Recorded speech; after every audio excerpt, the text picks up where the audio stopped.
dit is nie te laat nie. Jy is net ergens in die middel, dit is nie die einde nie.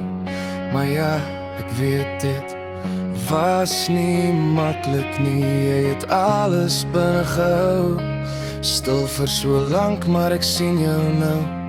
Jy is nog hier, jy staan nog. Net om weer die dag te kom in 'n wêreld wat jou afbreek.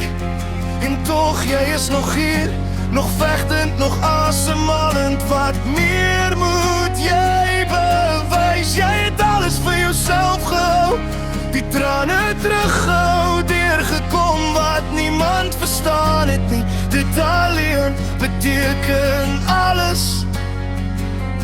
Maak nie saak wat hulle sê nie. Jy is hier, jy bestaan en dit maak saak.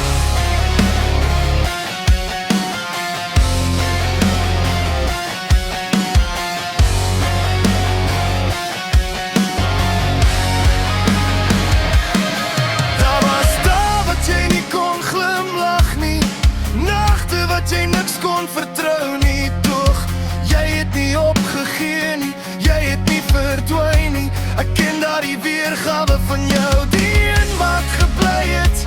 Dit is nooit te laat nie om te word wie jy bedoel was om te wees. Ek sal nie sê wees sterk of moenie opgee nie, maar moenie dit vergeet nie.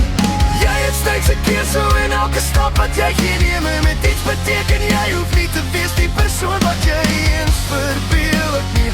Selfs nou, veral nou, jy leef, jy is hier. Is dit nie al genoeg nie?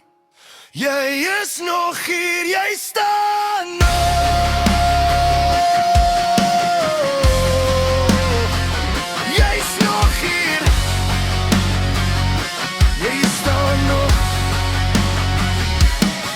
Jy bekommer jou soveel oor môre, dat jy jou eie vandag vergeet. Maar jy het dit tot hier gemaak, jy het gebreek, maar nooit versplinter nie.